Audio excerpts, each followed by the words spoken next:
ஷே விஷ்ணு பிரமா 7 ஜிம்மும் சேட்டை செஞ்சவன். தெற்கு பாளைய ராஜபாளையம் அரசியல்வாதி, கருப்பு சிவப்பு வெள்ளை 7 ஜெம்மத்து சேட்டை செஞ்சவன். அவனுடைய ஒட்டுனா பேர் எப்படி பேர்ரா? எடையும் பாடி. அவனுடைய பேர் என்ன பேர்? எல்லாம் கண்டுபிடிச்சிக்கோங்கடா. மாநில பெயரா தமிழ்நாட்டில் முழுவதும் கண்டுபிடிச்சிக்கோங்க, சரியா? அவன் பேர் என்ன பேர்?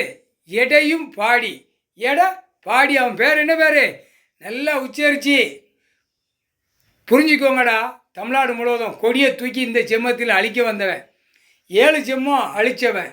இந்த செம்மத்தில் தெற்கு பாளைய ராஜபாளையம் ஐயா 7வது ஜெம்மம். 7 ஜெம்மம் வரணும். 7ஆம் தேதி 7 ஜெம்மம் கணக்கு முடிஞ்சு போச்சு. எடையும் பாடி கொடி கருப்பு சிவப்பு வெள்ளை 2026 எல்லாம் சொல்லி முடிச்சு உள்ள இராணுவம் முப்பாடா வச்சு உள்ளே தூக்கி தள்ளிடுவார். முக்கால் சத்தியம் முடிஞ்சு வச்சுடா. இவன் கணக்கு முடிஞ்சு வச்சுன்னா அடுத்து ஒருத்தர் வரணும். தமிழ்நாட்டுக்குள்ளே அகம்பாத சேட்டை அநியாய சேட்டை பண்ணால டெல்லி பிரதமரை முடிச்சாச்சு. இப்போ இந்த 2 கட்சிக்காரன்லேயே ஒருத்தனை முடிச்சிட்டார். இவன் தான் 7 ஜெம்மத்து சேட்டை. அவன் செம்மமா 7 ஜெம்மமா 7 ஜெம்மத்தில் டபுள் மடங்கு 7 ஜெம்மம் சேட்டை செஞ்சவன். தமிழ்நாட்டில் நாற்கால் சேரில் உட்காந்து அமைச்சர் ஆளுதானே அவனையும் தெற்கு பாளைய ராஜபாளையம் கொண்டு வருவார். இழுத்து வர இந்த கொடியோடு இங்கே வீசிடுவார்.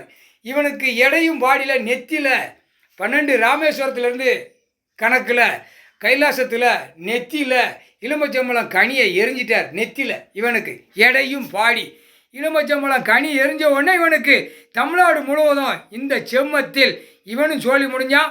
அந்த ஆட்சி ஆண்டுக்கிட்டு இருக்கான அவனும் சோழி முடிஞ்சான். முடிச்சிருவார். முக்கால் சத்தியம் புரிஞ்சுக்கோங்கடா. போட்டாச்சு. இவனுக்கு நெத்தியில் எரிஞ்சாச்சுடா. எடையும் பாடி 7 ஜெம்மத்து சேட்டை செஞ்சவன் கணக்கு முடிக்கணும்ல. பார்த்துக்கிட்டே இருந்தார். இவன் இன்னொருத்தன் கணக்கு முடிக்கணும். அவன் எப்போ வந்து தொலைதானோ தெற்கு பாளையம் ராஜபாளையம் முக்கால் சத்தியமுடா.